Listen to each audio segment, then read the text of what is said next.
the end of the day, we're just a tool to get artwork onto a t-shirt. Our job is just to do it the best that we can. So welcome to the latest season of the Aussie Screen Printing Club, the podcast that's all about the commercial end of screen printing.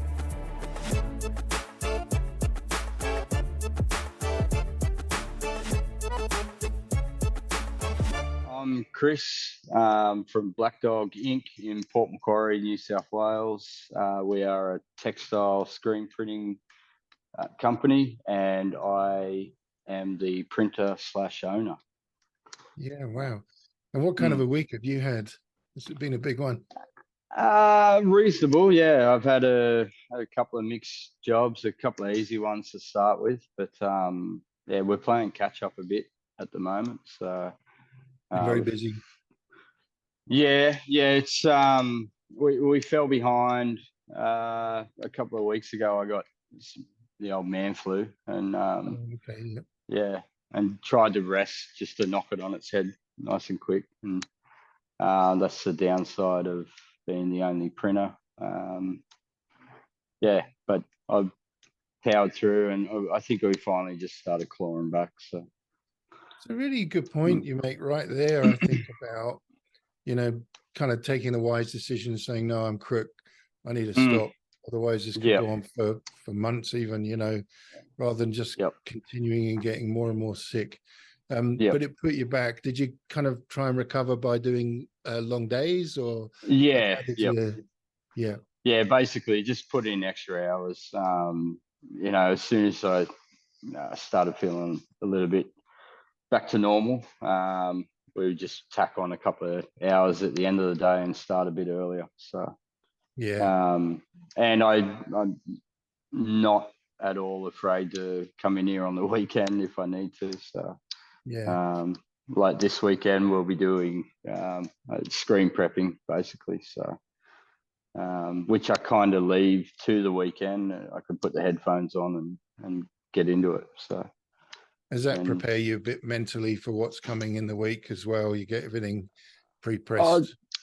Yeah. So if I've got pre-press to do, I can do it on the weekend, but I kind of prefer to, basically what I'm doing this weekend is restocking the darkroom. Used all my screens up. I'll strip and coat and have drying and sitting in there ready, and 100 plus screens, and then we can just tick through the job. So when they come through, I can expose and go from there. So gotcha. Because there's nothing worse than being in the middle of the week and there's no screens left. That's right. Yeah, and especially it usually happens when it's a rush order and the screens you put it on, you realize aren't the right mesh or for the job. And it's handy to be able to duck into the darkroom and just re-expose on what you need and go again. So now let's talk about the name Black Dog Inc. Where did that come from? How did you arrive at that as a name? Was that your first idea as a name, or was it always there? No, it wasn't. There was another name that was like a joint, my wife's name and our nicknames, and no one could pronounce it. So I think we had it for only a couple of months, and we're like, this isn't working. And I had a dog at the time, which I got shortly after I started screen printing, and so he's been with me in my my first job. He was allowed to come in there as well. So and he was our black dog. So he's the mascot in a way. Yes, he is, and he's the logo as well.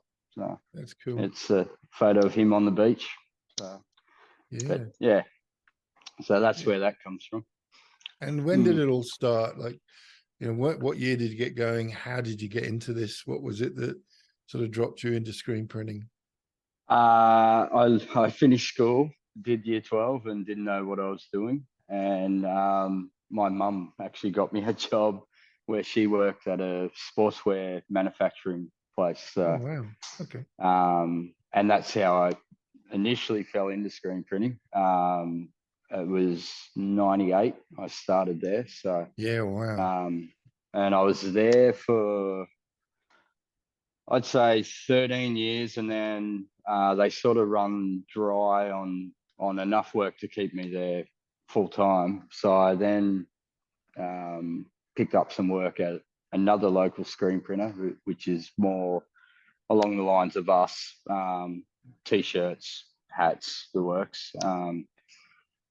Did a bit over a year there, and then actually went back and cut my teeth with dye sublimation. We got a Oh yeah, okay.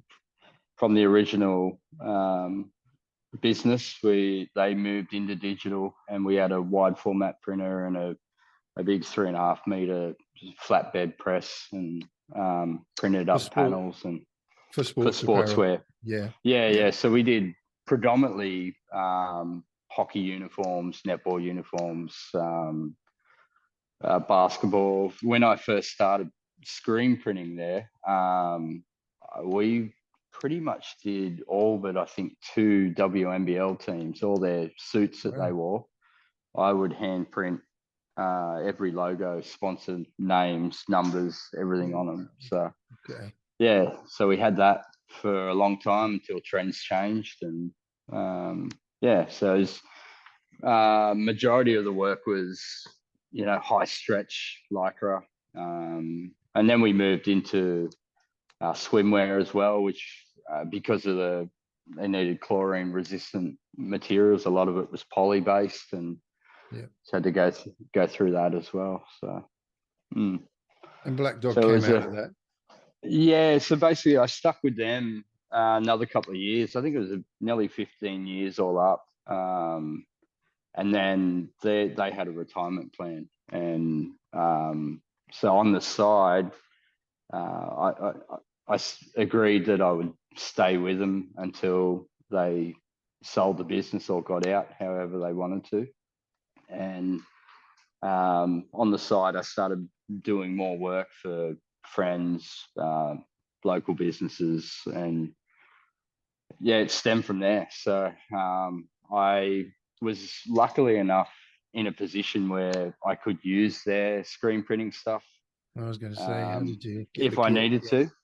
Yeah, so I didn't have a dryer. I had a setup at home, but I didn't have a dryer. So then I would bring the shirts in, cure them through their dryer, and yeah, and it just grew from there. And finally to the point where we said goodbye, and I was out full time running. We started, I think we were at home for 9 years, 10 years, and we started single car garage, double garage, and then took up all 3 garages, and then grew out to here. So yeah, When did you move out to where you're at now? I think we 2.5 years we've been in here now, or thereabouts. So it was around COVID. We sort of we didn't see outside basically all of 2020. We just head down, bum up, and Yeah. we were looking. We knew we needed more space, but it was a rabbit warren. We were ducking in and out of moving boxes in order to get work done. So Yeah. we knew we had to get out of there, but it was a convenience factor as well, being downstairs. We got young kids, and when they went to bed, Erin and I would duck downstairs and do another couple of hours, and yeah, so So Erin it was allowed helping us. out catching and loading and stuff, or what was she? No, she took on the role of admin and just marketing, getting orders in. I struggled with it for probably 5 or 6 years, and the family wouldn't have seen me much in that time. When you're not printing, you're clacking away on the keyboard. So Yeah. making sales, getting orders over the line, and she took over that and became basically the face that people deal with now. She already knew the product because it's been in Yeah. our house Yeah. for that long. So yeah, so and she's got a background in sales. Wow. Yeah, so away we went, and that allowed me to just focus on the printing, and and went from there. Basically, we moved into here, and she has her own office. She doesn't have to now sit 2 meters away from a hot dryer like I did, so she's very happy. So just understanding that before Erin came in and did that work, Mm. you're the printer, Mm-hmm. you're the quotes, you're the sales, you're doing the SEPs as well, or are you outsourcing that back in the day? No, So everything. typically then, how would your day work? You'd print in the daytime, you do the quotes dinner time, like, you just work till 10 o'clock at night. Is that what it was? Yeah, even later. It was big days. I think we worked out in 2019, if you equated the amount of hours we worked almost 600 days in the year. It was, it was crazy. And that wasn't just me then, that was Erin as well. So we were both running on fumes. And so when it was just me, I would, the kids had to go to school at a certain time. So at that time, I might expose some screens and have them sitting out in the sun drying while we took the kids to school. And it was just managing time when you could fit what job in. Generally printing, I really did a lot of it because you got customer traffic as well coming through the door. And you stop and you'd have to sell the product. And so a lot of the day was broken up in that. So you couldn't get a big run going. So I'd print, after dinner, print 6-7 hours straight and go to bed and get up and go again. So and now you got the new place. You both got your kind of roles.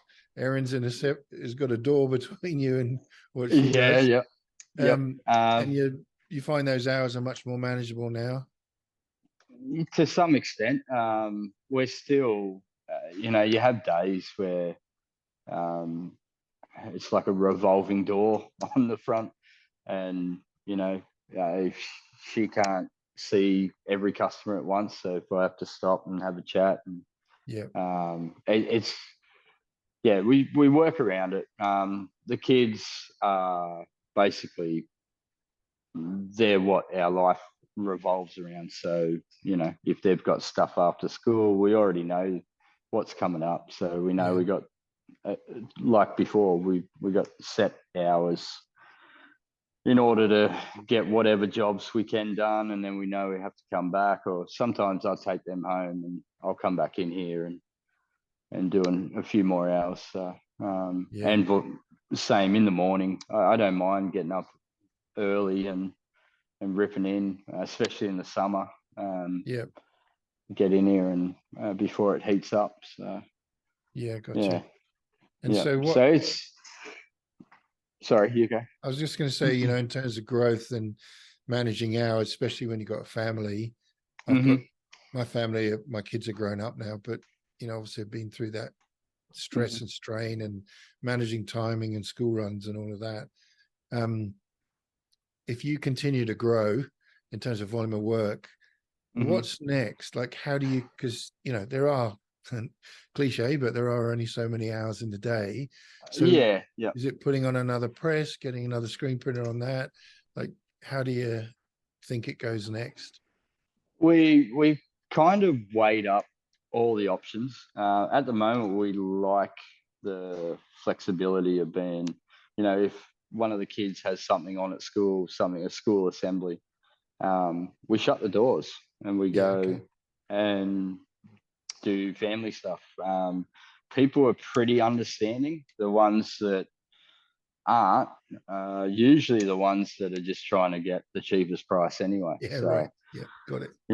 So we had a printer working with us for, I think, a bit over 6 months, and it was great.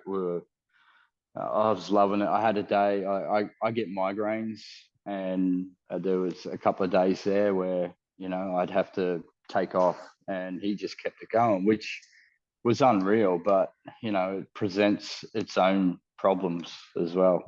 Yeah. People management. So, and I've been on my own for so long. Even at my first job, I was the print department. I was in a bay that was separate from everyone else. So I managed all the embellishment, dealt with, you know, the cutters, and the bosses, and that was basically it. I had to manage my own area and sit in on meetings, and so I've never had to train anyone. So that was a learning curve in itself. And you know, it was good. It got me to think about the process. A lot of it's up here, and it's all automatic now. So it was verbalizing that actually helped me as well. Yeah, to even work out, that doesn't quite work. Now saying it out loud, there's got to be a better way. So, I mean, there's pros and cons. At the moment, we're happy with how we are. The turnaround times can blow out a little bit, but we've been so lucky that the customers, I guess, we attract are accepting of that. So they understand it a bit more. You mentioned, yeah, you kind of hinted about that thing that we all experience of, you know, the customers that often complain are the ones that, you know, want the cheapest price on things. But you managing that by controlling your pricing, you know, getting that quality, which I've seen on your sites, by the way. I mean, there's lots of beautiful simulator process work. It's glorious. But, you know, which takes you into a different level and usually a different quantity per print job, which, you know, generally helps. So you're trying to manage that in terms of how you regulate your price to get those other types of customers out the road? We have more so in the last, I'd say, 6 months. Obviously, the price of everything's gone up, so we had to relook at our pricing. But it came from a customer in far north Queensland. Said after we done the job for him, said, by the way, just out of curiosity, your price, you're way cheaper than everywhere else. And we're like, yeah, okay. So, and it's not what we are about. I was never, I don't want to be the dearest, but I want to, the price reflects the quality of product that we put out. And that's how I was trained in my first job. We were an elite sportswear manufacturer in Australia that, you know, made the Olympic uniforms for 3 years at the 3 Olympics that I worked there. So I got that embedded in me that, you know, it's quality. The price should reflect the quality. We discovered ours wasn't in comparison, and we amended that, and it did weed out a lot of them, the tire kickers. So, which was good. Did you find that hard to do because you knew you were losing customers, or was it? It hurt because I tried to help everyone. That was initially a part of my mission statement. Basically, I wanted anyone to come through the door and be able to access good printing, basically. So I had no minimums at the start, and then I realized that was, you know, that hurts. The amount of time pre-press is where you start hemorrhaging money. So especially when you start getting into the sim process. So we still, like, and you will always get customers, everyone that comes through the door, 90% of them wouldn't understand the process, the amount of time that goes through. So we basically we learned to say no, so we upped our minimums for sim process, and that helped with, we didn't have to drastically increase the prices, but still we're able to offer it to people as long as they could up their minimum quantities. And it's a case of, you scratch our back, we'll scratch yours. So make it sorry. I was going to say, make it attainable for as many possible and many people as possible. So yeah, that's a good sort of noble cause. I feel like regulating it on price, but on minimums is the key. So we tried to hold back on price increases when everything started going up, just by increasing the minimum, and we just cut out so much dross in terms of those types of customers you're describing. So what would your minimum be for like a simulated process? So we're at 30 units, I believe, for I'd have to ask Aaron, but it ranges from 6 to 8 colors perhaps, and then anything higher than that, then we up the minimum as well. But majority of the jobs we do, and majority of the sim process jobs in general, you can knock out in 7 to 8 colors. So and then we've still got single colors, minimum is 10. 1 to 2 colors, we'll knock them out, and it all comes down to it's relevant to the job. If some jobs might be only 1 color, but in order to achieve the best possible result, say it's got a heap of halftone work in it and it's on a hood, and you don't want to blow out that halftone, and then we would make it 2 screens, so discuss that with the customer, and basically be transparent up front with them. And the ones that stick around are usually the ones that want the quality, want the shirts that pop, and and that's what we inadvertently fell into, the high color market, the niche of simulated process. And that was because I was interested in it. I enjoyed separating it, or attempting to separate it initially. So so I learned a lot working closely with a good friend of ours who's an artist, and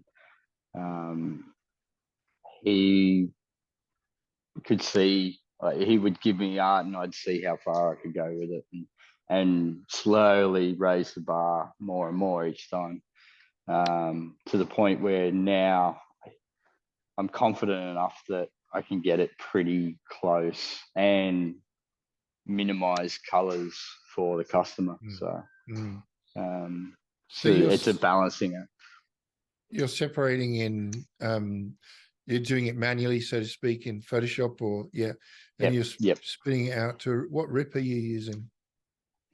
I have AccuRip, but I only use it for the density of black, basically the management of the ink. I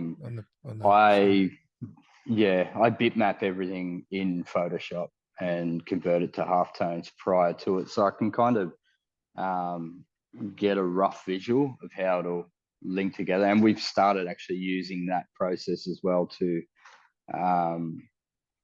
provide mock-ups, so customers have a closer look at how it will look as a Simpro print. So visually, it works, but it's still on a monitor, and 90% of the time they're looking at it on their phone. So right. So can't see the halftone anyway. No. I think that's a good idea though, because often we get sim process and someone will provide a beautiful piece of artwork that's been really well designed. It's got fantastic halftones in terms of merging from one color to another, and they expect the t-shirt, you know, the colors are got to be right, no question, it's got to Mm. pop, but they Yep. expect the kind of finish to be something almost like a transfer, right? Like a they're kind Exactly. of thinking Yep. that in their head rather than Mm. something that's actually artistically, in my view, much more beautiful, partly because of the Mm. way it's put together. Yep. And no one's complained about it, but I know their expectation is more of a super color transfer. And so Yeah. Yep. that's a really good idea, at least kind of putting together the half tones in the separations together so that they can see that. They can at least Yeah. zoom in and have a look. That's great. Yeah. I mean, it's a little bit more. It's an extra process, but I don't. I think it's peace of mind for us for that particular reason. Unless they've come in here and seen physically what a halftone graduation is. Yeah, It's a series of dots, and which visually, 2 meters away is a smooth gradient. yeah, But when they look at it in front of their face, that doesn't blend right. But it starts out as that, and then you start upping your resolution and your LPI, and then I'm trying to see how far I can go with it. So how high are you up to now? What LPI are you putting out? I've done one job at 90, and I feel that I lost a good chunk of the really fine dot, and it almost it, it exceeded my current setup basically. So I've stepped back. A lot of the really fine stuff I'm doing at the moment is 75 LPI, and it's comfortable. I can expose it fine, print's good. I had to learn a few things when you go up to those sorts of LPIs that you start dealing with then oversaturation of certain colors because it is so fine. Visually, the reds will look like they're just too strong. So then you've got to knock that back in the Yeah. separation. So it's an ongoing process. I get people asking me all the time, "Can you teach me how to do this?" And mate, I'm still learning. Years, Yeah, but years. every job's different.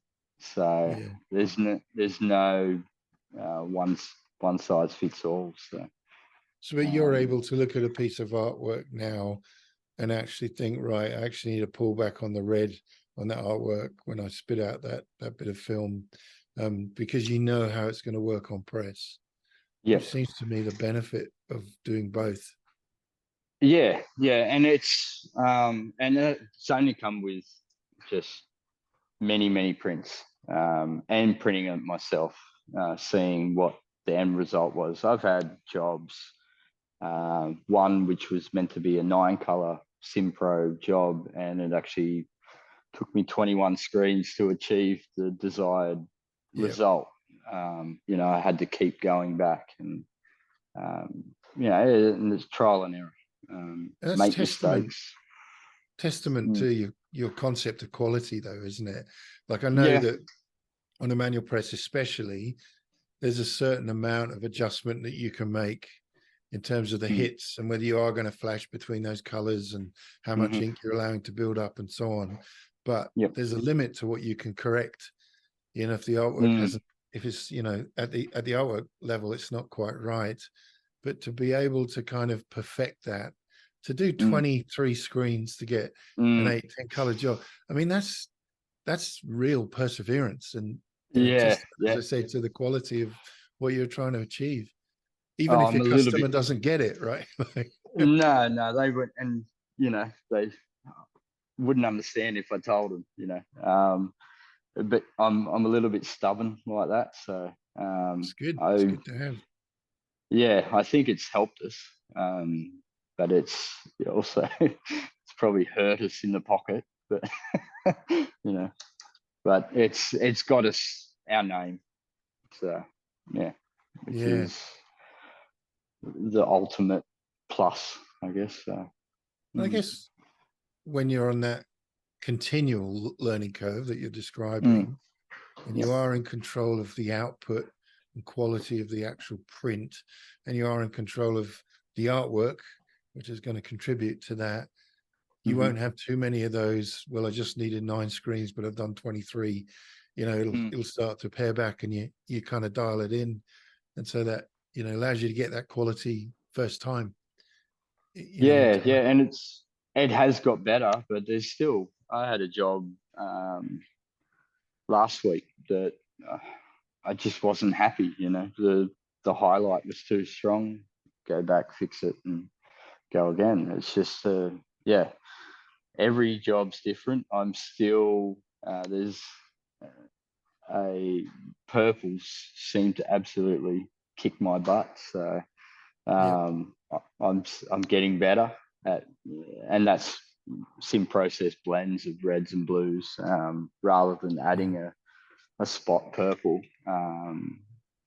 Yeah, so I've actually started to look at those jobs now and go, it's got a purple. Maybe I need to add a standalone purple just instead of trying to be a hero with it. So Yeah, forcing, nine, because there's a point where you can't actually get more out of what you've got unless you add no, the purple or the turquoise or whatever it might be. that's right, Yeah, or a flesh tone, or yeah, So there's some jobs, there's one in particular. I ended up scrapping. I had the flesh was made up red, yellow, white, and black, and it just didn't work. So I had to scrap it, reset it, and the face just was a standalone flesh tone, and then added the shading and highlight to it. So yeah, it's there are limitations, and that comes down to I guess the color gamut, the inks themselves as well yeah, are a yeah. fixed variable, fixed variable. So Yeah. yeah, A fixed variable that isn't yeah, variable. yeah, Okay. yeah, yeah. So but yeah, it's every job's different. That's the first thing we say to customers that come in: let us see your artwork. Yeah, Um, we're not going to promise anything. I've been bitten by that before. yeah, It's usually the jobs that you haven't seen. They only wanted 10 and they wanted it in 2 hours time. yeah, right. And they're the ones that will absolutely hurt you, and you'll go home crying and Yeah. yeah, not want to come back the next day. So. I saw obviously a lot of sim process on your Insta page, but there was one, I think it might have been a tattoo artist, had the word hope on it with this gold border, and it was a lady, looked like an oil painting. It's kind of Mm-hmm. side shot. She had a hood on, I think, from memory. That Yep. was a beautiful print. That Yeah, was yeah. It was. really I was nice. super proud of that one. I couldn't wait to print it. You when you expose the screens, you always, you get that. You can see if it's going to be a good job, a good sim process job, because the tones in it are just spot on. And as soon as I exposed the underbase, I knew it was going to be a fun one to get on press, and it's actually for a upcoming clothing brand. So Oh, okay. Not a tattoo yeah, parlor at all. no, and it was yeah, it was a good one. It was, and surprisingly, it had 2 spot colors, and then it was only red, yellow, black, and white. So Really? mm, Wow. yeah, and we've Wow. done one other that was like that. Realism. It was actually an airbrush um, painting that a lady had done a tattoo artist had done on canvas, and it was the same. It was only using minimal colors, and it's crazy. It blows my mind sometimes that you can achieve that Mm. just by a couple of shades. So Was that a 75 LPI example? that one Yeah. was, yeah, So what yeah. kind of mesh count would you use for that? So most of that was 120 mesh, and I do my underbases on through 100T, Yeah. and highlight white depends on how fine.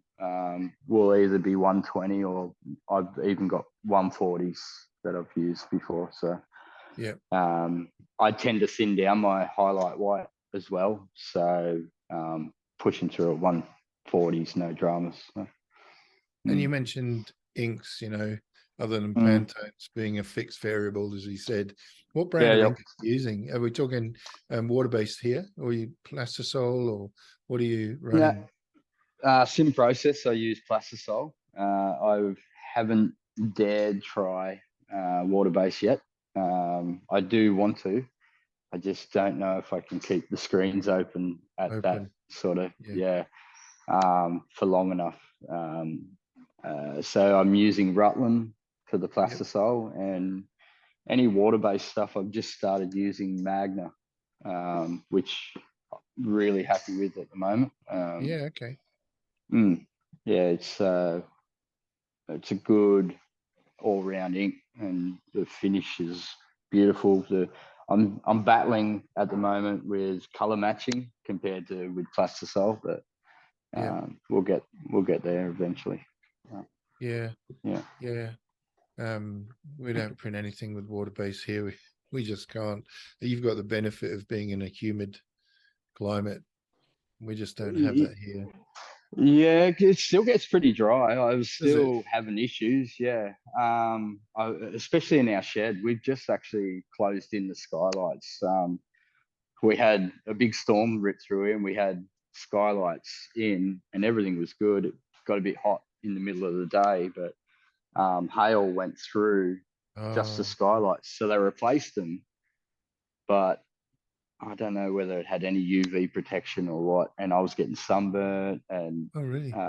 yeah, and I was worried about shirts fading from sitting in the sunlight all day. So Yeah. and it was just like an oven in here. So water-based ink was just I, it's a combination of heat and obviously low humidity. Mm, Will dry it up just like that. So mm.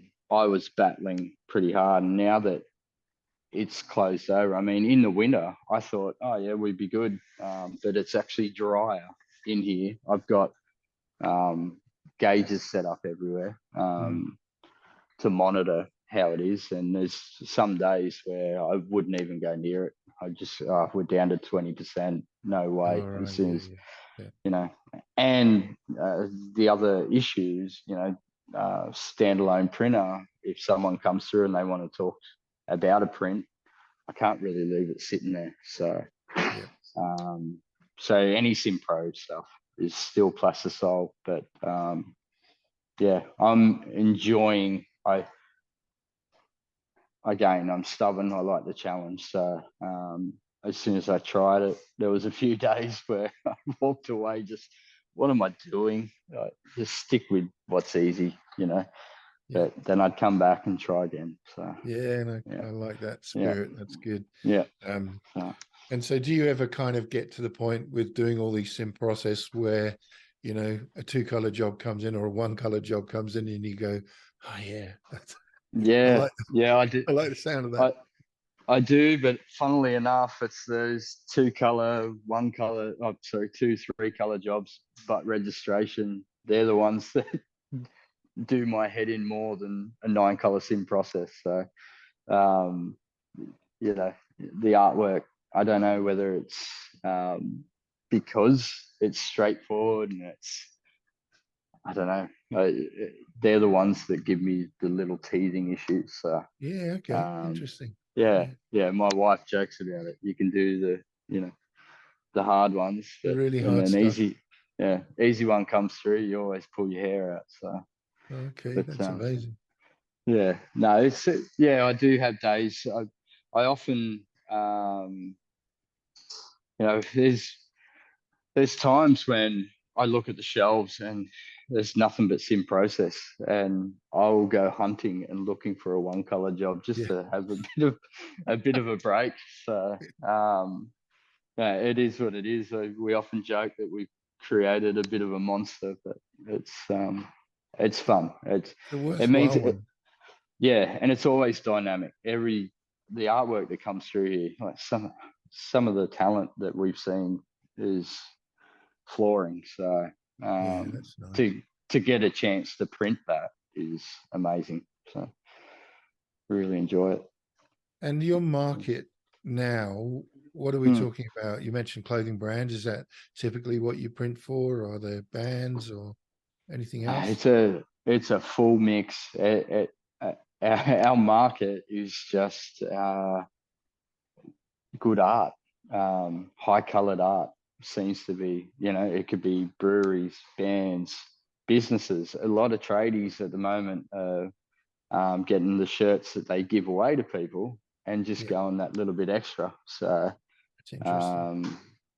So we've been working more on that. I think there's the market, they hand them out and everyone wears them because they look just that little bit more special.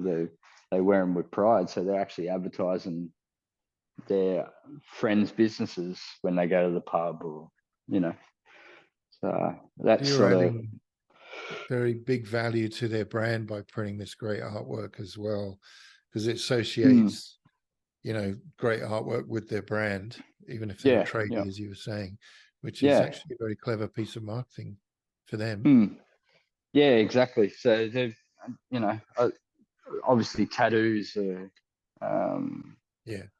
been on the pulse for some time, and just about every man and a dog have got artwork walking around on them. So we've seen that transfer to t-shirts, not just from tattoo artists, but from the people that have tattoos. They like the art, so then they'll get something flashy drawn up for their business. It doesn't have to be for their business brand, their logo. It's just a standalone t-shirt design. So, and I think there's not everything should and can go on a t-shirt. I think a t-shirt design is a t-shirt design. Something that you've just pulled off the internet isn't necessarily going to look good on a t-shirt. So being able to work with them and design something that looks like it's meant for a t-shirt is it gives them flexibility. The few artists that we work closely with, they are very good at putting little Easter eggs in to their designs. So they'll talk to the customer and say, what's important to you? What makes this personal for you? And they'll put little elements in. So being able to offer that means we're not sort of locked into any one particular niche, which is good. It's spreading. We kind of just put out there what we can do here. At the end of the day, we're just a tool to get artwork onto a t-shirt. So our job is just to do it the best that we can. So it's we were in the barbecue scene for a long time, and that's where I really cut my teeth with separations. And to be honest, I got sick of printing flames and meat, but from that I got very good at my blends for reds and yellows and blacks to make a beautiful brown. So that just come from repetitiveness. So it's interesting you describe what you do as a tool between the art and the t-shirt, because this is one of the things I love about screen printing. It's genuine art, in a sense that you're dealing with art, somebody's artwork, but also there's an art. It's almost a Gnostic, art to make that work on a t-shirt, particularly with a sim process. But there's also a science sitting in the background of that around what inks will we use, what thickness of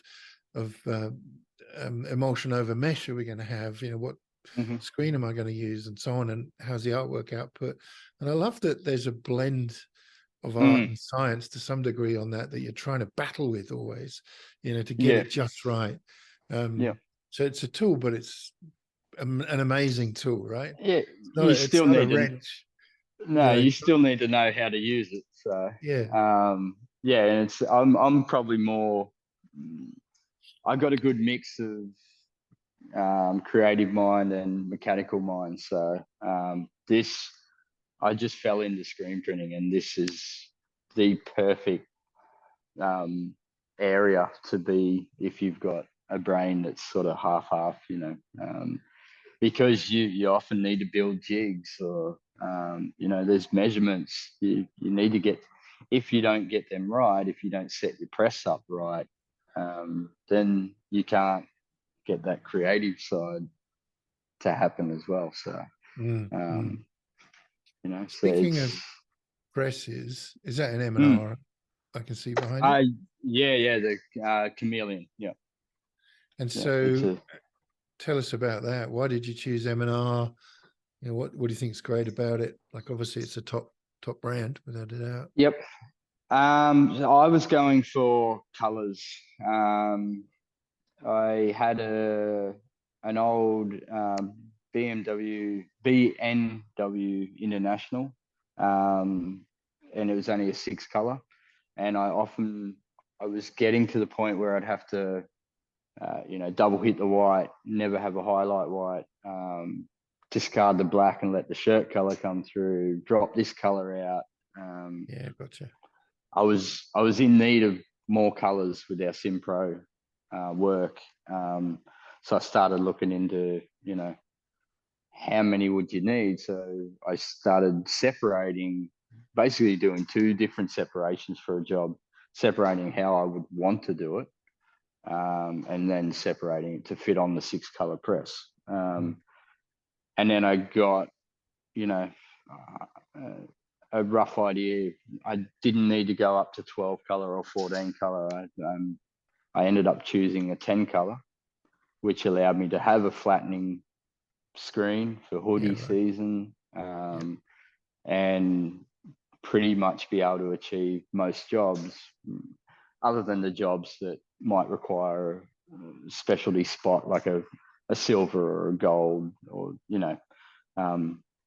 so I went with the 10-color, and the chameleon because when we were looking at it, we were still in our home 3-car garage.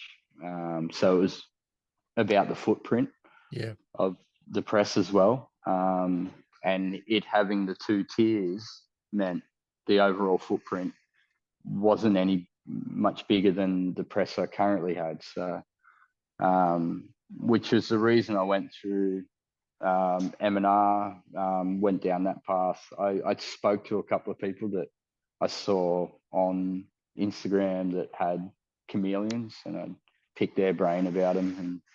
And the only real thing that negative comments were, it's so heavy to spin it, because they're so well built. They're over-engineered for a screen printing press, but it means, I could stand on the arms and someone could push me around if I want. Yeah. So that as well was usually when stuff's heavy, it's built well and it's using good material. So, that was the reason. So I went the 10-color, 6 platinum, and I absolutely love it. It's took me a bit to get used to. Just having the 2 tiers. Yep. I think that's the only 2-tier press available, isn't it, from M&R? I don't know of any others. No, that's the only one I've seen. I can't even. I think I might have seen recently a Chinese 2-tier thing on eBay pop up, but other than that, I can't say I've seen another format like that. So, initially, I found the top tier to be a bit more of a hindrance, because I had to constantly be reaching up higher and, you got to pull it, make sure the gate's lined up to drop that tier through. There's an opening between, there's 5 down the bottom, 5 up the top. And so on that 6 head on the base is where the top tier can slot in. Yep. And it took a bit of getting used to, and I mean, nothing had bedded in yet. So everything was, the micros, everything was still nice and new. And if anything, they still had a little bit of movement. So I had to be careful. Couldn't push it too hard because I might pop it out of rego. Dropping it down and not getting it in that gate, I would just clunk it in like my old press, and then bang.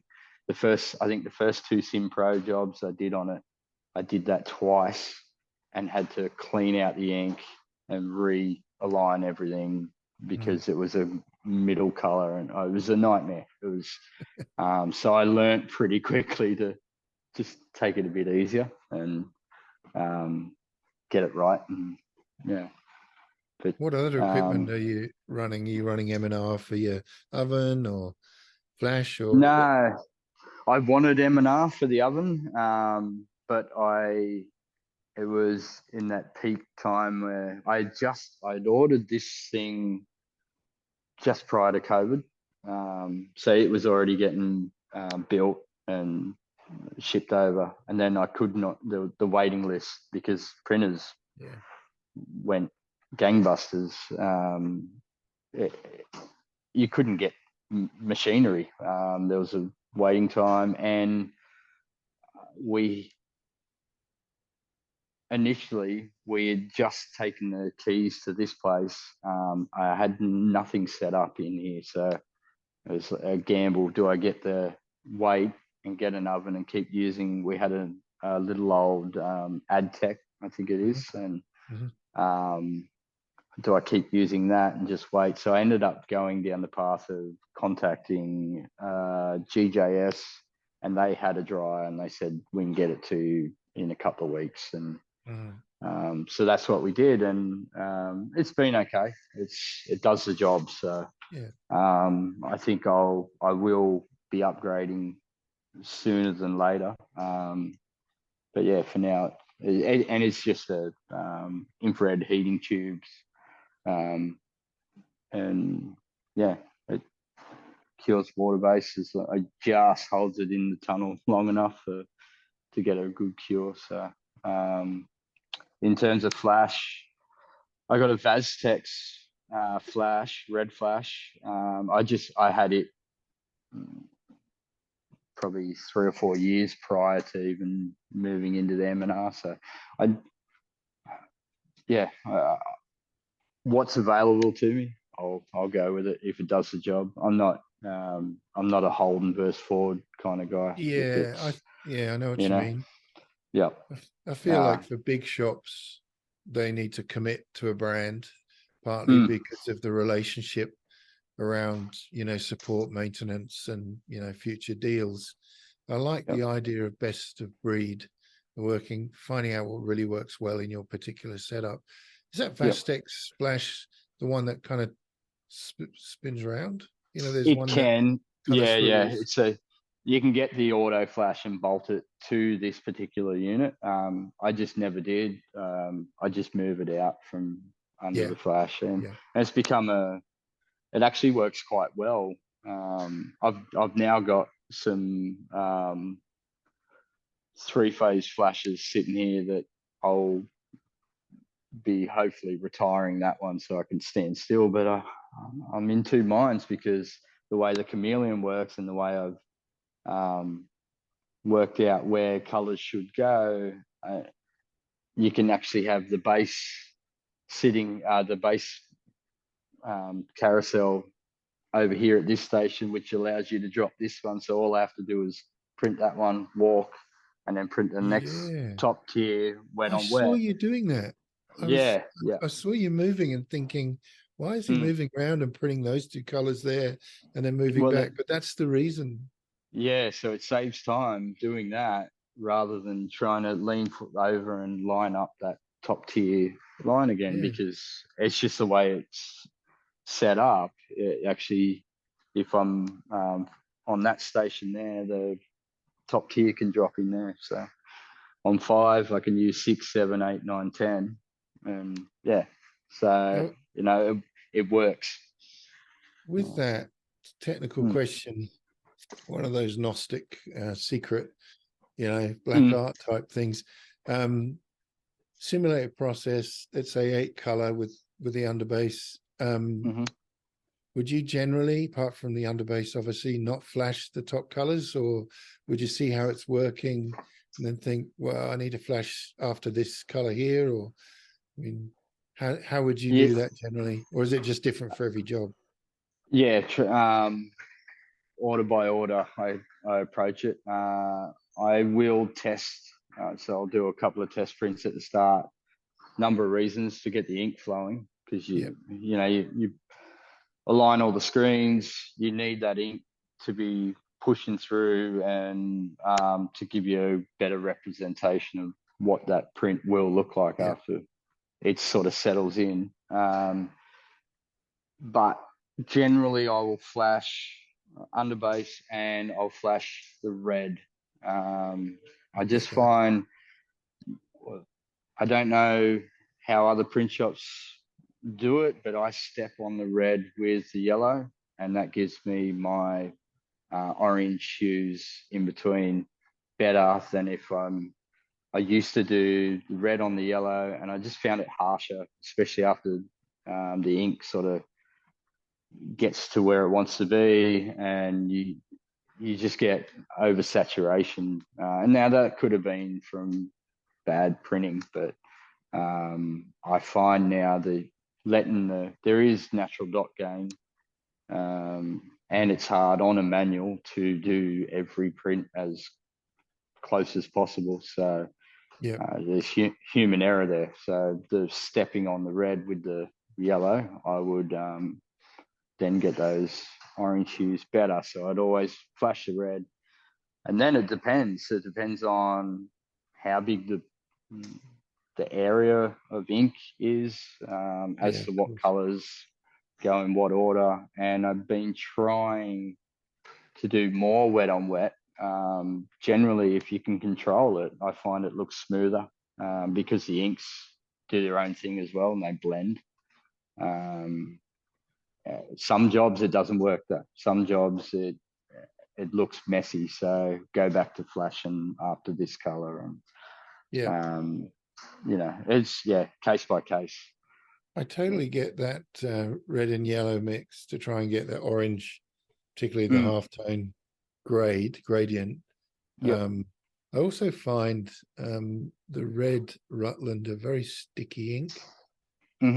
Feels kind of oily, more oily than the other. You know what I mean by that? Obviously, it's not definitely oily, but it's a funny ink. And laying it down, flashing it, and putting the yellow on the top seems to work much better. One of the gifts that you have, though, running a manual is that you can just make that decision to change on press. Whereas if you set everything up in the auto and you've got that round the wrong way, you've either got to reset those ones, switch those screens out, which of course nobody wants to do, or you run it in cycle mode, where it's doing several passes just to get it the way you want it, which slows everything down dramatically. But you can just say, oh, well, I'm going to run that screen after this one, and you just call it, manually when it comes round. So you've got that extra variable of control that, autos don't have just by choosing a different color each time. Do you see what I mean? Yeah, definitely. And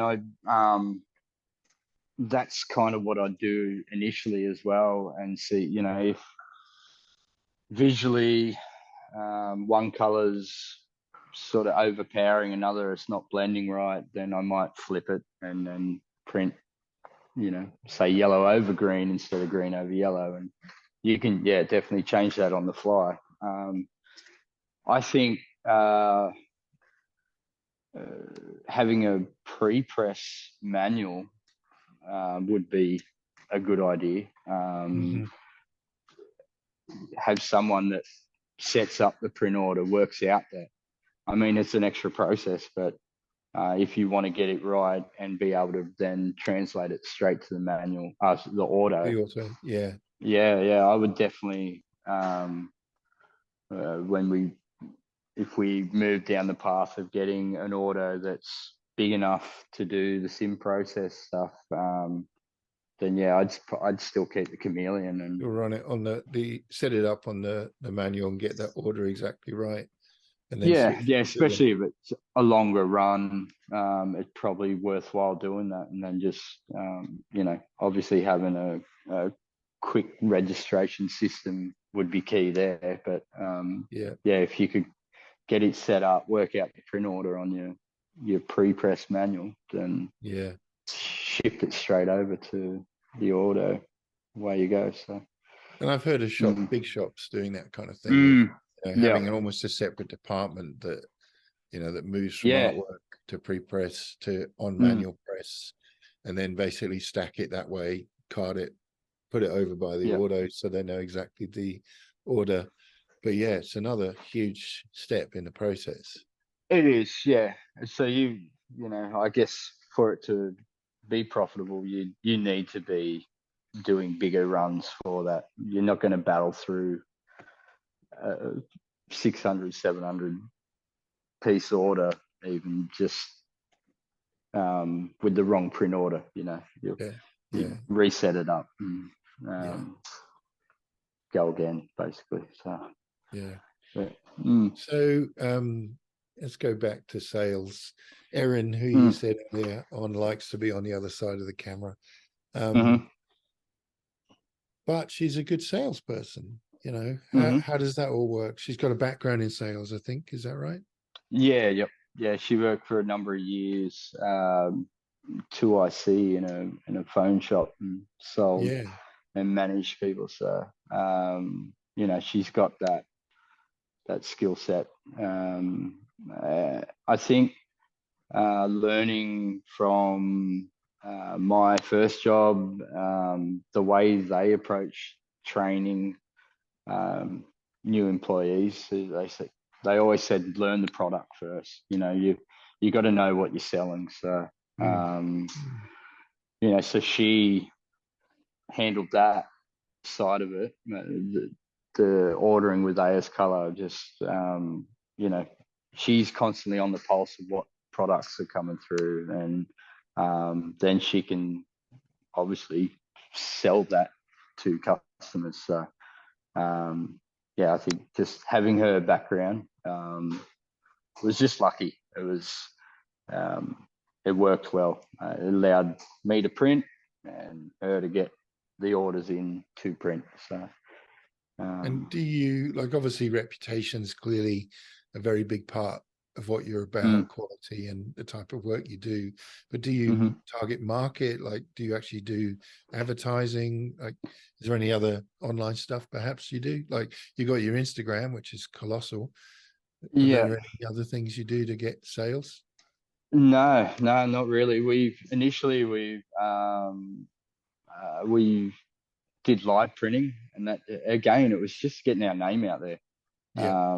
Locally anyway. And so anything we do, I've done Instagram ads before, but I never really see any of that convert to sales. It might be one or two orders, so weigh it up. Most of our stuff is word of mouth. Someone gets a shirt, whether it might be something we print for an artist, they have a pre-sale, they go out, people see the printing and then go, oh, I'm going to get my shirts done through you. So we did a lot of live printing at the start. We did custom tagging and put our own information in as a bit of a guerrilla marketing tactic. So it was always there, and people could look and read and go, oh, Black Dog Ink printed it. All right. And check them out. And then it would link us to our website and our socials. So other than that, because we're not solely reliant on where we are. A lot of our sales is all over the country. So we don't have to market locally. We don't have to put an ad in the paper or anything like that. We still get people because now we have a shop front, and we're not at home anymore. Yeah. People drive past, see the door up, and go, "Ah, I didn't even know. How long you been here? Didn't even know you I know existed." that And we're like, story. Yeah. we've been printing for 10, 12 years. Black Dog's been around, so yeah. So it's that in itself locally. I don't know. We're busy. We're constantly busy. We're reactive, not proactive. So I mean, I'd like to get out there and push more to our niche that we want to print. The high color work. Obviously, we've got DTF is on the scene now, and it's here, Yeah. and every shop is offering it. And I mean, it's a useful tool for the small runs, but um, you know, poor man buys twice, don't they? So we'll start seeing customers soon enough, I think, when Have they you been doing realise. any DTF at all? Only, see, we use it. It's very useful for us for those jobs that we set up 9 screens, do sim process, and then they say, oh, I want a couple for my kids. They're size 6. Well, you've just ordered an oversized back print. I'm not setting up 9 screens again unless you want to pay for it. And so, yeah, DTF definitely. We say, yeah, we can do it. It'll look a bit different. And I've actually set 2 jobs up, got the DTF transfer and the screen print, and I'll stick with screen printing. So. Yeah, I know what you mean. Yeah. I don't. But People are going on about it everywhere, of course. It's not a new technology at all, but it's no, suddenly stepped up at a different level. I guess certain companies have got more exposure. And I did hear someone, I think it was Andy Rudman on the Shirt Show, maybe, talking about pressing it in a different way to produce a kind of rougher texture, which makes it less shiny and less more like a transfer. And I tried that. Like, we occasionally do it. Again, same kind of deal. Excuse me, where our customer might want 20 and it's a full color job, and we'd normally point them somewhere else, but there may be a customer we want to try and develop a relationship with, and we'll offer that as an option, but with a lot of caveats in terms of explaining what is different about it.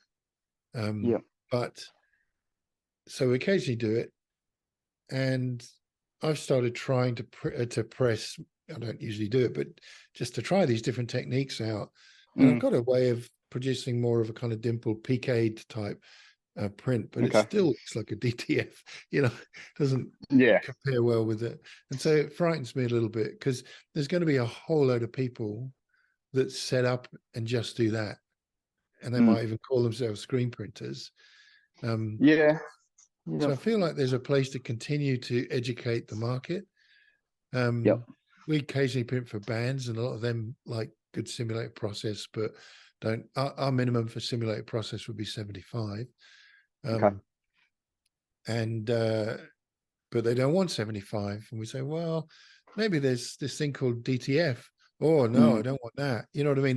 There are people that do know, that are educated in this, and say, no, it's got to be a screen print, which I think is really good, because we know that there are people that get it and understand the difference. But I feel like there's a need to educate others as well as we go along to that. Yeah, I've been told, it has been around a while, but it's in its infancy in terms of how many people are getting it now. It's out there. It hasn't been out there long enough that all these people have seen the results of, how many washes they get out of a garment, the overall feel of it. It's a slab on the back of a shirt. that doesn't breathe whatsoever. So that's right. I, you know, it is. I think it'll come around. But yeah, for now, we do our bit and tell people that come through the door. We're not holding up signs that say no DTF. Like, it is a useful tool for certain things. We use it on hats. We love it for hats. So hats you don't wash every day. So and it doesn't matter if there's a slab on the front, because usually it's form fitted and all the rest of it. But yeah, soon enough it'll come back around. People will realise that the quality. I mean, it's hard at the moment because everything is getting dearer. We're watching these people either jump ship to someone that offers only DTF because they're saving dollars on setups or whatever, but then they're not getting a product that will outlive the life of the t-shirt and be vibrant and have depth, and be nicer to wear. That's my argument. I might be biased. I'm a screen printer, so I feel the same about it, and I think we're right to be biased because it is a different quality. Like, in terms of the market, in terms of how the customer perceives it, from their perspective, it's not a different product, unless you have a discerning customer like those kind of bands. Yeah. But from our perspective, we understand the difference in terms of the longevity, the vibrancy of the inks, as you just said. Yeah. And I feel like we really got to educate the customer so that there's almost, yes, we will do that because it's only 20 or whatever it is. But we want you to know this is totally different, so that there is a bit of a divorce between those technologies in the market, so that people do go, well, no, I don't really want to transfer. I actually want a proper screen print, and that's why I came to you. So I feel like that's yet to happen, but I hope it will. No one really touches on the environmental impact of it either. With the plastic, the plastic films that these are on, as far as I'm aware, if you can recycle them, I have no idea where you can take them. And you look at hundreds of prints, there must be piles of plastic that are sitting there, and it's a throwaway item that will only last X amount of hours. It's fast fashion. It's a fast fashion tool, in my eyes anyway. Yeah, no one ever I'd never see it mentioned. What about all the plastic? Where's it going? It's a very, very good point. And heat pressing, although if you've got 20 or 50 or whatever, and you've got that kind of need for color on the shirt, heat pressing isn't all that fast. Like, obviously it's going to be quicker than doing a 10 color simulator process. I get that, but if you get to that auto stage, you are pulling one off every 6 seconds, let's say, and obviously you want the quality to be right in that. But it's quite a slow old thing, heat pressing. I see the Stampinators now getting used as an inline thing on the autos. So, geez, that's an expensive heat press. Yeah, look, we've just ordered one. I should just, full disclosure on that. We've ordered one actually for the screen printing. We just don't do enough transfers, although I'm interested in. It makes sense. Yeah, it makes sense to be able to have two people there, one loading the shirt, one positioning the transfer. And someone else pulling it off. But I think, like, if you speak to, there's a couple of issues. So, one is the cost of the unit. You're losing an entire print head to put it in. I've heard people continuing to use a flash than a Stampinator, because they're not quite sure whether the stamp. I mean, I'm yet to try all this out. They claim you can get 480 an hour if you were to use it as a heat press for transfers, but you really need that second Stampinator at the end of the run. because Right. what Supercolor will say is heat press Hit it, it again. peel it, and then Yeah. hit it again. And Yeah. if you're doing that on a auto, you use a step back scenario, suddenly you're not doing 480 an hour. No, that's So right. Yeah. it's a bit like having a highlight white. The benefit of a manual press is you can flash it and print it with the same screen again. If you're doing a print flash print, let's say on a white. Yeah. Yep. Yep. But on an auto rather, if you've got a good volume, you've got to put a second screen in and regio it at the end of the run. Yeah. It's a little bit like that. But if we were just doing transfers, I think it would be the way to go. But not entirely sold on it just yet. But we've got one coming. We're excited about it. Test it out. Test it out. The other thing about the transfers, and you kind of alluded to it in a different way earlier, you're doing a simulated process, back print, big, beautiful image. You want to make it, the customer's going to say, in most cases, they'll probably say, can you make it as big as you can? Yeah. Right. Yep. That isn't going to work for Supercolor because you're limited, right? You can't, yeah. Okay. And your heat press isn't necessarily big enough.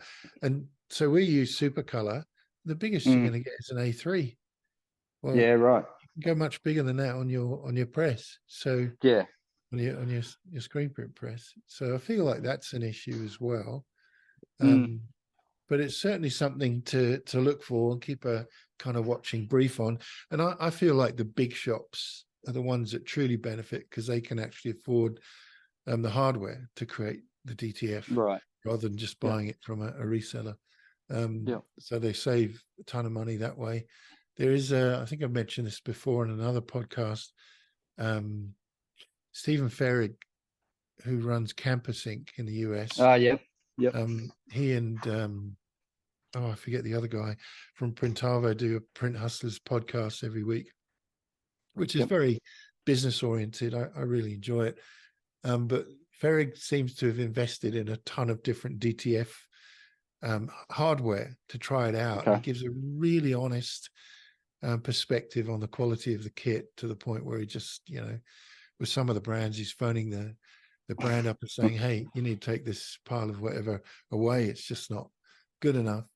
And it kind of made me think, actually at that level, it's still an early technology, even though for people like Supercolor, it isn't, Yeah. So, I guess we'll have to keep watching and see what happens. Yeah, I think I wouldn't be surprised if not too distant future you'll be able to purchase something along those lines in places like Spotlight as well. Okay. You know what I mean? It's the cricket that's it. Yeah, the cameos and all of that stuff. Yeah. So it's a useful tool. It means anyone can do it. But I actually had a conversation with a guy on Instagram over in Europe somewhere, and he said, "Has DTF hit you guys there?" I said, "Yep, it's here." And he said, I don't know if it's a lack of skill or just laziness." And he seemed to think it was, in his area anyway, it was a lack of skill. That this tool is there now. You don't have to spend hours stuffing up to get a beautiful colored image onto a t-shirt. So I mean, is the craft will always be here, but is the craftsman. That's right. And I liken it to, if you want to paint like Monet or Gauguin or Pissarro or someone, you've got to be an amazing artist, or you can learn to paint by numbers, right? That's right. Which is a terrible comparison in a way, but I feel it's a bit paint by numbers. Just going back to one thing, because we were talking earlier there about simulated process and LPI, and you've been really pushing it up to 90, and even we'd sit at 75, which is still really high. What film printer do you use to get that kind of? You mentioned about the rip to lay down more ink. I get that, but what actual film printer are you using? I've got the Epson Shore Color T3200. Yeah, great. Okay. So it's the Yep. wide format. We have the same one. Yep. Yeah. Yep. Okay. Yeah, and it's yeah, I love it. I went from just for so many years. I had initially the Epson 1410 or whatever Yep. it was, and it worked that well that I would just buy another one of them for $200 and go again. And I always had one spare sitting there, Yep. Yep. and I thought I was on a good thing. And then finally we purchased this one. Ah, geez.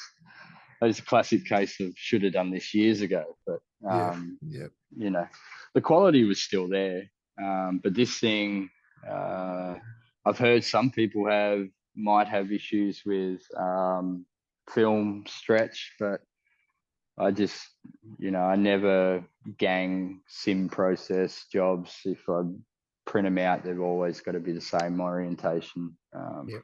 Yep. And that file will be saved. So when I separate in Photoshop, but then I'll drop it in Illustrator on a template, and that's where I'll rip it from there. Yep.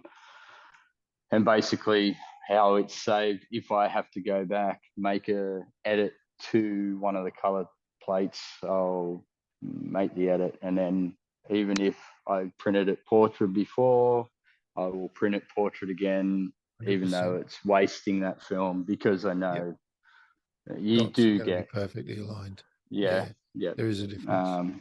Yeah. So I've heard about that thing of the film stretching. We've got the same printer, and I've heard about that. I've never experienced it, but I did hear one person saying to get the 60-meter rolls rather than the 30s, which is what we now get. But I don't know why that would make a difference, but it seems to. I've always used the 60s. I don't know. I guess I've heard that the start of the roll could have more stretch. Like, say if I did do that scenario and had to go back and reprint something, but I didn't have to reprint it until a week or two later, and there's been 10 meters gone off the roll and there's less weight in the roll. Now it will pull off with less force, or I don't know. I'd never experienced it, so I think you get more play if you don't have your screen tensions right, So so I'd be more worried about that than that. But I have seen it on the older printers. I definitely I remember the first time I saw it, and I was like, why is that rego tick not matching up with the rest of them? I had no idea. And that's what it was. It was printing, it was laying down more ink. It could come down to film as well. Might have been a cheaper film. I don't know that it acts exactly the same as paper, where more saturation causes it to warp or what. I don't know. So temperature, like my time with dye sublimation on a wide format printer has opened how many painful variables there can be when printing onto roll media. So I don't doubt there's, even with PVC film, it still have its issues here and there. So. Yeah, okay. And you're using an all black system, all black ink? I'm not. No, I'm not. No, I don't know why. I never, every printer I've ever owned, I never gone down the CIS system, because I've worked in the other screen print shop locally, and they had a dye sub printer with continuous ink supply, and it always clogged, dried up in the line. So, and I always found if you don't play around with that and introduce air anywhere where it shouldn't be, use the factory cartridges, then leave it at that. But are you buying all the standard colors? I wasn't meaning CIS, but are you buying the black? No, I've only got the black cartridge, 700 mil in the matte, and all the rest are still the original cartridges Okay, from. right. Yeah, so they, they purge when they clean. I just never changed them out. I found that the film was dark enough. And you're just printing to And the black, to the matte black. yep, Yeah. yep. Okay. Yeah. So Okay. Good. I did read that you could do that, and you could use Accurate Ruby to manage the all black printing, but I never went down that path. I think I had in my head too. I did get some roll media at the start that was, oh, maybe we can print out a poster Oh, yeah. with Okay. a print that we print and gift it to, and say, here, there's your artwork, and in the box with it. So Yeah. That's a but nice we idea. just yeah, Actually. yeah. But initially that was the plan, but this thing works so well as a film printer. I just didn't want to. Don't break it. It's not. Don't touch it if it's not broken. So Yeah, absolutely. so You mentioned earlier about, the 1410s and, just mm, replacing them and having a spare. We went through a number of different printers and got to the Canon one, which is super cheap. I mean, okay. they Yep. talk about $200. I think it's 150 or something, and we bought the spares. We still got a spare. And then we Yep. upgraded to something else. It was a wide format, but we just couldn't get the dark print really. It worked, but when we wanted to do simulate process, that wasn't going to work. And we went to the 3200, just like you. Yep. Very happy with that, but I haven't got a spare one, right? Because they're a lot of money. Yeah. Yeah. So Yeah. that is the downside. And sometimes you do think, oh, what if that does go pop? What will we I do? know. How long will it take I to get another one? I always like to have a backup plan, and yeah, you're right. That's the only thing I really don't. Other than, I guess I can still pull out the old one and maybe get a film out the door, but Of course, yeah. yeah, yeah. I don't think I'd ever have two of them sitting No, in the office. that So. would be a bit overkill, but it would bring some Yeah, reassurance, certainly. yeah, Um, yeah. you mentioned earlier, you kind of hinted, I think, about autos. Now, Mm, it is a different, well, it's the same technology, but run in a different way ultimately, and also just in tandem with this question, you also were saying about, you kind of like the way it is in terms of you and your wife. You did have this other person printing, but yep. might be easier just to kind of stay at that number of employees. Do you feel like at some point, in terms of volume at least, going to an auto is an option for you, or do you think you'll sort of stay hardcore manual press? We have one. We Oh, you have a have one. little. Okay. Yeah, yeah. It's a Chinese build. It's a little 4-color, and it's a 10 platinum, and I can Wow. run easy jobs all day. So it's great for that. That's a But good model. I like that. yeah, yeah. So, and again, I just looked at space. It's the same size as the Chameleon. Um, Wow. yeah, Okay. yes. And in terms of power, it's only single phase. What? This is getting Yeah, better by the moment. yeah. So it's for what it does. Like he'd come up. It was at another print shop, and we were able to go and have a look, and we talked about it, and he said if you're mechanically minded, this stuff's a base auto, and you can do things to it. And I was like, that's me. I like to MacGyver stuff. So, Yeah. so I did. We said, oh, for the price, we'll get it in and learn on an auto, and use it as a practice machine, basically. And so, yeah, I know that I'll, on this particular unit, I won't be doing any SimPro work, but Yeah. that's not Sure. what it was for. It was for getting in and knocking out 1,000 one-color jobs and having a break for the day. So That's a really good um, idea. And is mm, that, you said it's single phase, is that fully electric or do you need, yeah. Wow. it's got air heads, but the rest of it's all electric. So it's sort of set up. It's similar to a rock in the way that the arms come down, but then there's some elements that are closer to an M&R. So it's, you know, it's a Chinese build. It's not going to last forever, but because of what it is, I have done some modifications to it, which now I can do. I can easily and quickly change from 600 by 900 frames down to 500 by 600. So, and I wasn't worried about doing that to the machine itself. So, which is, it's good. For me, I've learned heaps already, and yeah, definitely we will go down the path of getting a bigger one, but I don't know if it depends. Sim process is what we do.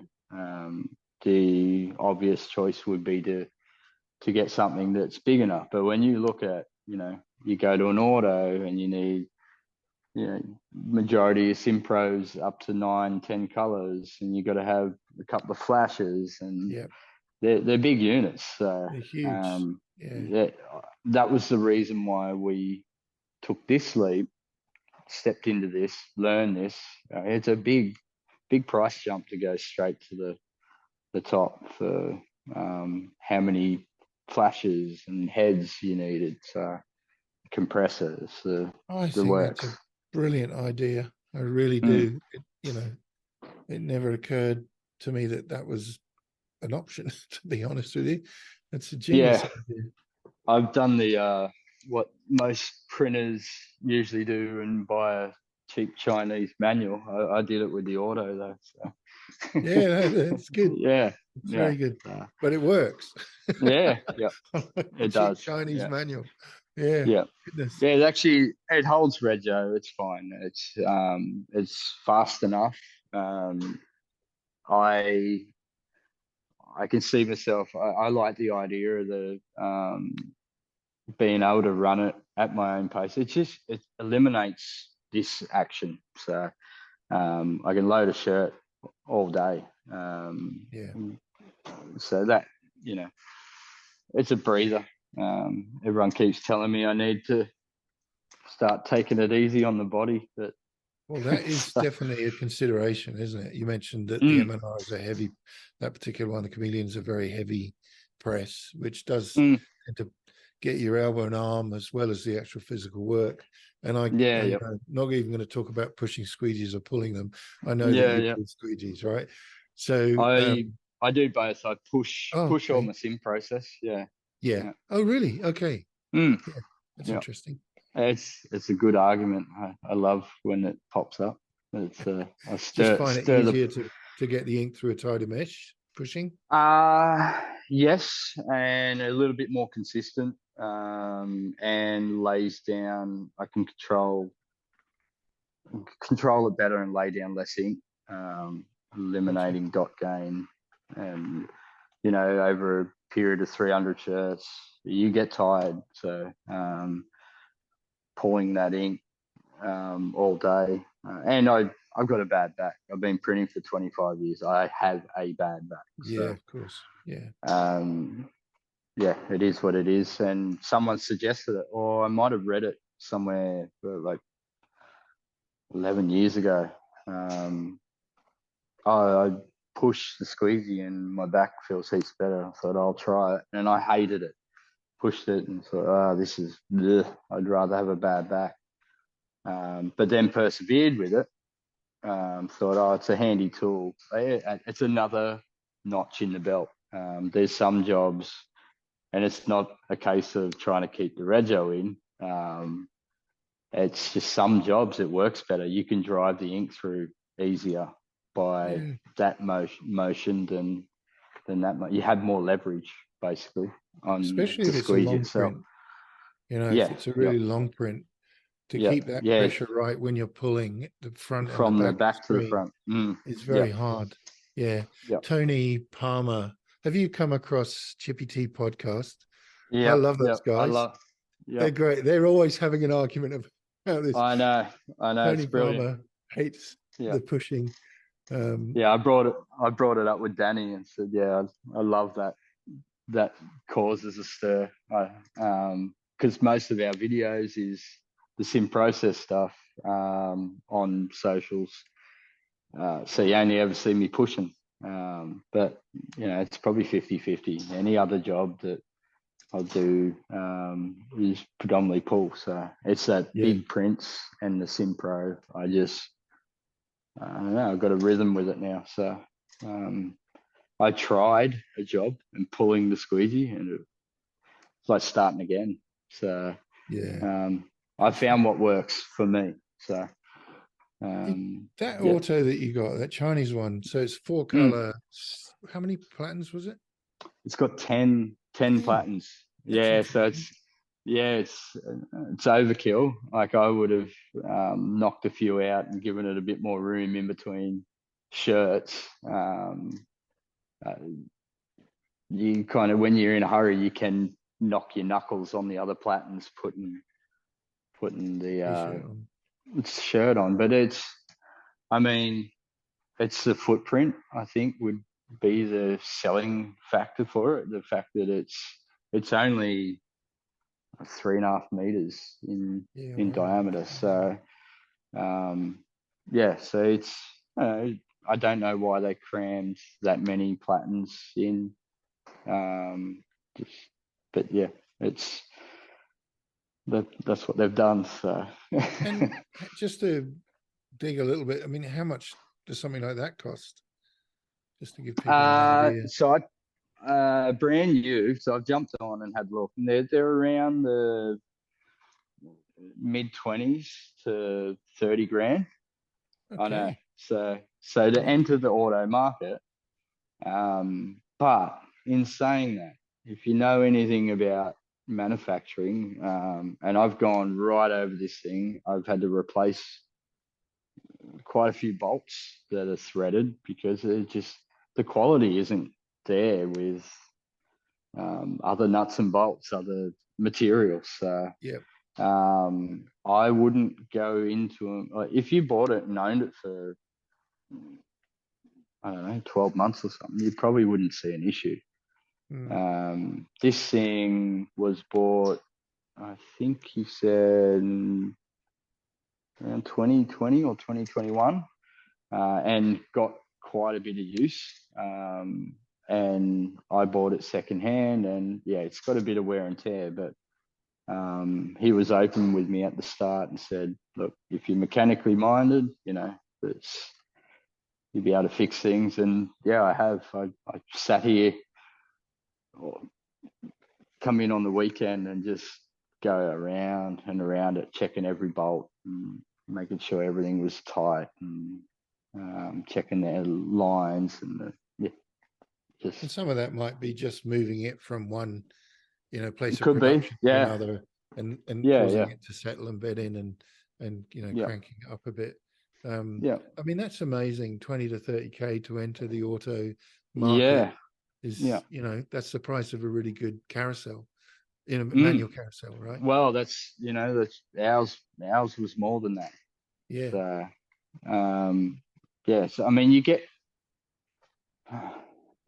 It's all relevant. You get what you pay for in these machines, but in saying that, for an entry level into the auto field, yeah, definitely. But I don't know.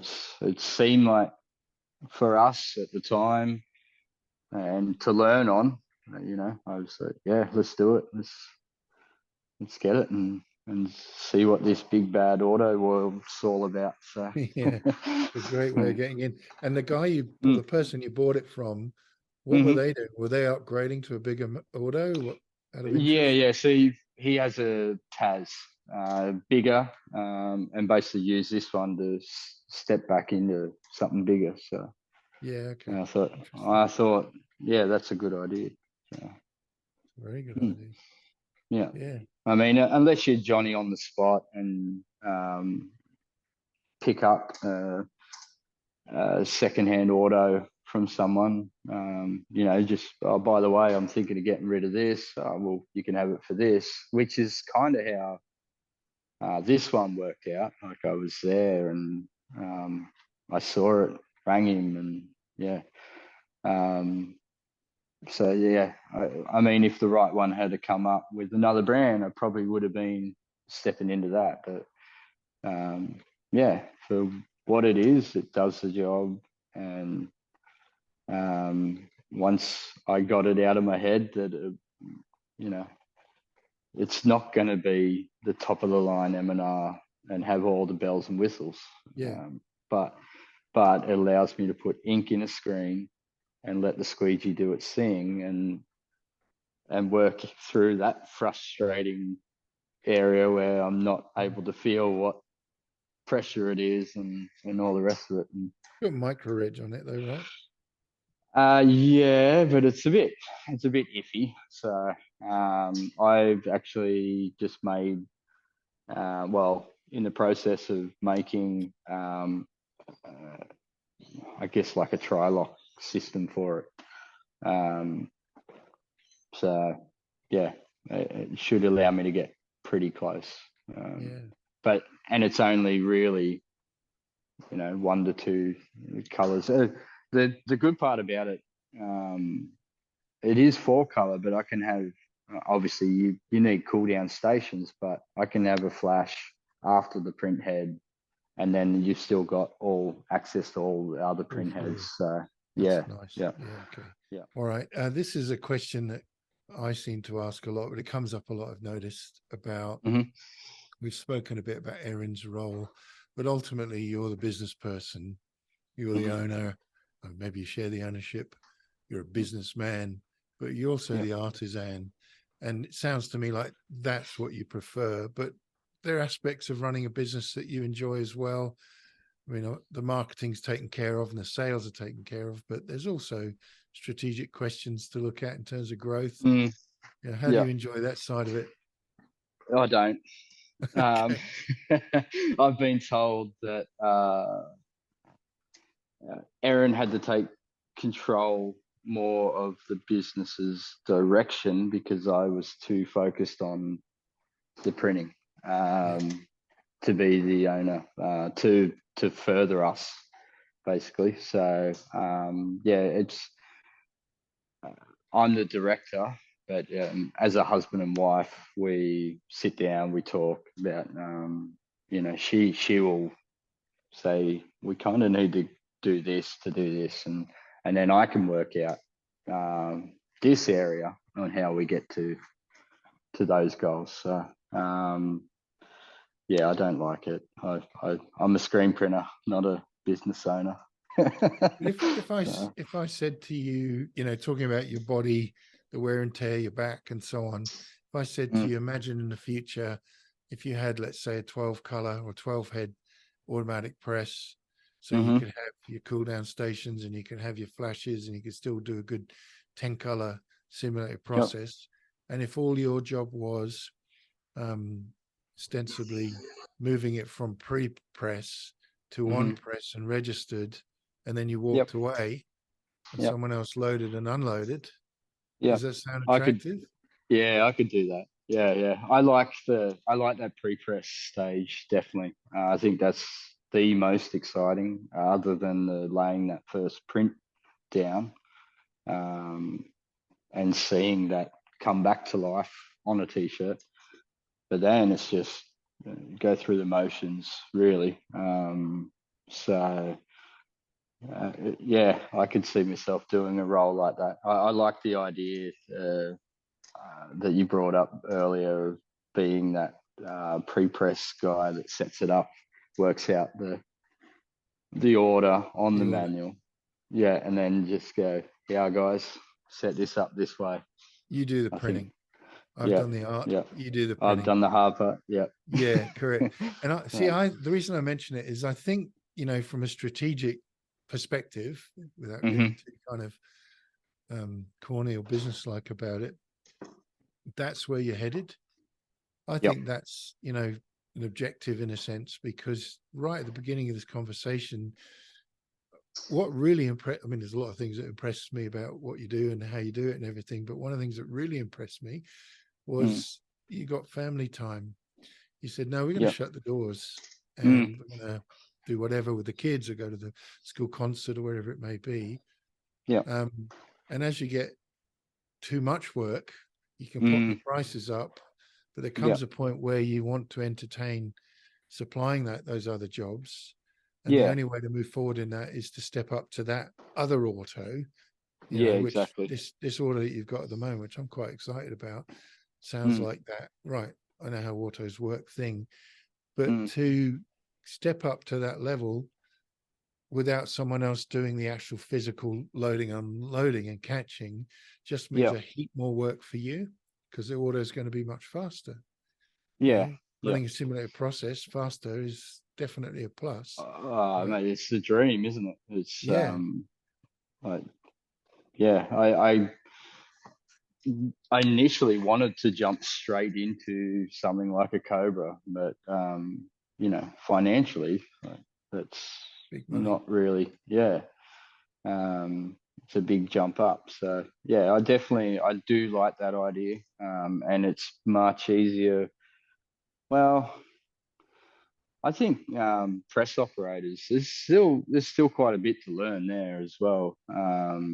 Yeah. Even if it is set up by someone who knows that side of it, they're still going to keep the machine running. So there's definitely a learning curve there as well. Would be Oh training yeah, someone and 100%. You mm, run out of ink, let's say yeah, you're running a 9 color and whatever's on head 6 runs out of ink. You yeah, don't yeah, know about it till yeah. it's come round. You have Mm, to cut and reprint that. You know what I no, mean? And and you've lost 6 or 8 it's garments in that process. And so yeah, having an operator that's, can just pick out, hang on a sec, this is getting a bit low. Let's go around and fill it up, or the yeah, off contact's not quite right there, or the stroke needs to be heavier, or whatever it is. I think that's hmm, still a big one. But yeah, to be able to pull away from that yourself, mm, yeah, and maybe set the next one up on the manual in terms of working out the order of colors, yeah, yeah, that I think is a good goal, because mm, you can. I'll tell you one thing I have noticed about. I'm not a very good printer, to be perfectly blunt. I came to this late and I cut right, my teeth on a manual, eventually got up to 8 colors, but I'm much older and my body is wrecked for other reasons, not just hmm.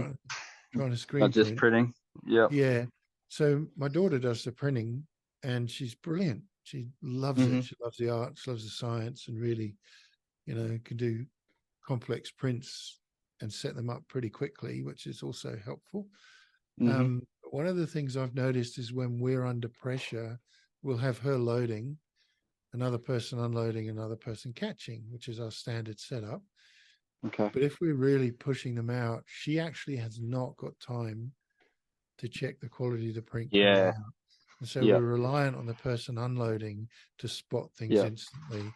If it's got to the stage where it's the person catching that sees an error, we've lost 20 t-shirts, right? Yeah. So Yep. that's a real nightmare. And slow, Mm. slow it down. We don't want 600 now. Let's get 300 or whatever, but Yeah, and just slow it get down. them right. Yeah. Mm. And we found that hard because for us, the pressure of more and more jobs, which is kind of what we want, but we want to be like you, a bit more selective about it. Mm. Yep. Um, but we also want to grow. We have the pressure of paying for more people. We do want to kind of turn the speed up a little bit and get them out, but regulate that quality. But I never thought about that because when you're Mm. manual, you lift the head and you're looking at it and straight away, Yeah. right, Yeah. that actually highlight white, something's not, I need the mesh didn't clear or whatever it is. You Mm. can instantly pick it up, but you can't on an auto. And if you haven't got time to see that garment coming out before it's unloaded, Yeah. anything can happen. So Yeah. something to think about, but at least strategically envisaging so that you can plan to get to that next Mm. stage in terms of um, clearly you've got all the screen printing right. The artisan aspect is superlative when you look at the quality of the garments. And, you know, I'm just super encouraged to talk to someone like you. And I spoke to Shannon, who's also in that arena Aisle last time 6, yeah. in aisle Yep. 6. Yeah, He's a good bloke. Yeah. he is sound as a pound. Mm. And they're in the auto world as well. But Yep. I think that's coping with the growth. I think that's Right. the way to go, so that you don't have to wear your body out loading and unloading. And Yeah, have definitely. quality. Yeah. Yeah. I I know it's a smart option, and it's definitely the hardest thing is going to be for me to let go of certain things. So, I know that. I've been told that, so you know, over and over. So, And that's classic. but That's not unusual, yeah, right? Like, you know, you no, own, no, you build, you know how it works, you like it done in a yeah, particular way, and suddenly yeah, someone else comes along and they don't quite do it that way. And learning to let go mm, is the hard thing. Yeah. absolutely, yeah. It's all about growth, I guess. Um, yeah, we'll get there. Yeah, of Get there. course. And Mm. how is it working with your wife? Or maybe I should ask your wife that. No, it's good. We're good mates. So I think we always have had happy banter. Like, even if, say, we might enter the shop after an argument, it's gone. We're back to doing what we love. So That's nice. And do you yeah. shut off when you go home? Or do you? No, we're in a bad position where she'll be clacking away on emails and I'll be separating artwork or something. And, Okay, all right. Well, you know, you're still working. You're not just yeah, sitting there we're talking still about together. business. Yeah. Yeah. But no, there's some nights we'll switch off and just throw a series on, binge watch something. Yeah, nice. So we've got our hands full with this new puppy at the moment. So it's been early to bed and early to rise. Yeah, just sort of moving objects seems to be 90% of our day that he can't chew. So Preventing you from chewing. I'm sure the kids love it. I noticed some of the Instagram, you got your kids feature, they're kicking footy balls and smashing through boxes. That's great. You often Mate, don't they see love. that side of a print shop, you know, the family, Yeah, the dog or whatever. It's pretty yeah. cool to see that. Yeah. I was worried that when we moved in here, we were like, yes, we can finally separate home from work. Not the case because we got busier. But the kids love coming in here. We said, right, we can bring some bikes in here and some scooters, and we've got all their things in here, and they can ride around out the front. And the AS Color basketball hoop keeps them occupied. So it's good. They actually, our youngest, he will burst into tears because he doesn't want to go home when we're leaving here at night time. Okay. So he wants to stay and play. So Mum and Dad's which workplace is is my play place. Yeah. Nice. which is good because I had memories. My grandparents owned a dry cleaning business for many years, and I have fond memories of lying in baskets and weaving in and out of people's clothes and playing hide and seek all around it. So I like to think that they'll remember this space when they're older. So laying down memories. And do you think your kids might be interested in getting involved in the working side of it? No, I hope not. To be honest, look, they're all very clever. If they want to do it, then go for it. But I'm not going to say, this business is sitting here for you to take on when you're older. They're all got their own unique traits. They all love art, which is, I don't know whether it's a product of growing up around it, but they all like to draw, paint, and creative art. So, I don't know. They all know how to screen print, but will they do it for a living? I don't know. I'm not going to push them. So no, of course, yeah. But it might be a bit of succession planning if one of it'd them be nice. decides It's to, yeah, to when go they off and want do it. something. When they want something, yeah, they've got a rate per piece if they want to fold and they need to buy something. Yeah, we're happy to pay them to fold shirts, and they do a good That's job. nice. So, yeah, Yeah, so, that's lovely.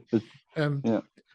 If you had to, I mean, your journey into screen printing started, in another part of decorating apparel, and you Hmm. kind of grew into it. But if you had to chat to someone that was just starting up, Mm. didn't know anything at all, was YouTubing it, or trying to get on a course somewhere, which Yep. is quite hard.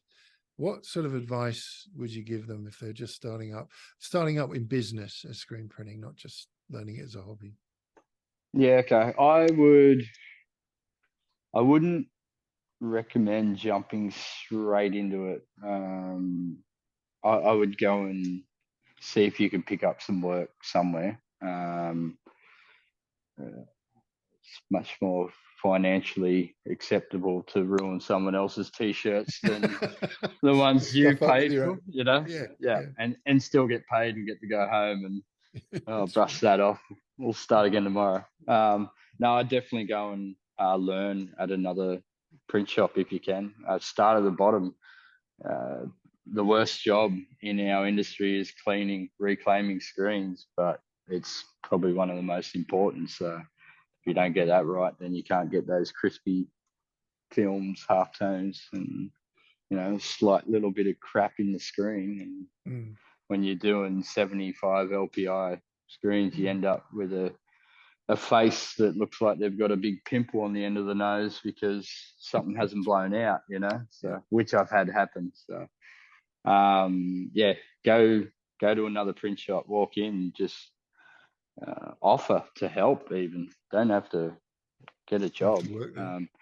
Most print shops that I know are pretty approachable.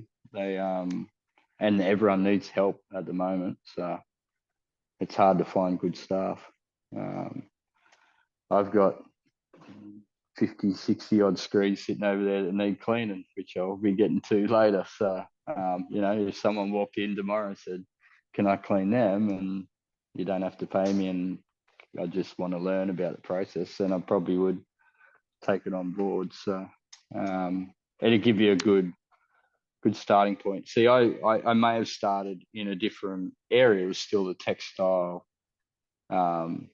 screen printing industry, but I also did that 14, 16 months at a proper screen printing shop. On top of that, I was also helping another print shop throughout my time, was located in the bay, or a couple of bays across from us.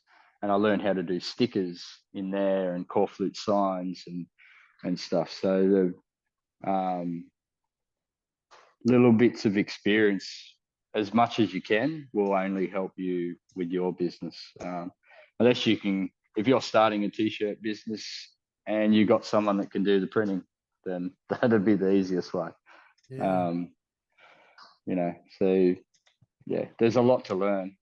You can do it. You can throw ink through a screen I always tell people it's an easy thing to do. It's a hard thing to do properly. So yeah, yeah, um, the nature of it is just pushing a solution through holes in a screen onto a garment, but done wrong, and that's exactly what it looks like. Just crack push through a screen onto a yeah, shirt. So, yeah. um, it's videos are good. I still watch them. I still listen to everything I can, and still pick up new things. Mm, mm. Yeah. If you think you'd, I had a friend say to me the other week, if you think you're the smartest person in the room, then you're probably in the wrong room, Yes, yes, So, yeah, and if you take that on board and get into it, you're never going to know everything. And if you do know everything, then you probably don't. So, yeah. You probably just you haven't know, got a clue that you don't know anything at yeah, all. Yeah. exactly. So, Oh, that's yeah, a very helpful piece of advice to people. Mm. All right. Well, look, it's been a wee while. We've been on. I don't know what to say other than thank you, Chris. Black Dog Ink No was worries. just Thank amazing. you. I'd love to Thank come and you. see your print shop sometime. You're Yeah, about 3.5 anytime. hours, I think. Yeah. About that. It's not too bad. The mountain's got a few closed road work sections, but it's pretty flowy. So Are we talking about the Oxley Highway or via yeah. Coffs? Yeah. I hate that Well, road. I would go the Oxley Highway. Would That's you? yeah. Hardcore, That's the man. way I went up. I actually like driving the mountain. Really? So Oh, yeah, it's it's like this for I have like to an hour. It's just yeah. unreal. I Yeah. have to check myself. You got the family in the car. Slow down, you idiot. Yeah. They're all ready to vomit. So, Yeah. mm, But about yeah. 3 hours, 3.5 hours or so. Yeah, Yeah. Not too bad. just under 3.5, I think. So, yeah, it is a good drive. Other than that mountain, Yeah. it's a nice drive. So, Yeah, it yeah, is. anytime, welcome to Thanks a lot. pop in. We'll, yeah, who knows, we might end up back up that way and getting another Yeah. pup for another family member soon. So, we'll see. No, that'd be good. Love to see it. Mm, Chris, thanks very much. Please give no my worries. thanks also to Erin for setting all this up. Thanks for Will making do. the time, and look forward to catching up soon. No worries. Thanks, Sam. Thanks for having All us. right. Take care. Thanks, mate. Bye.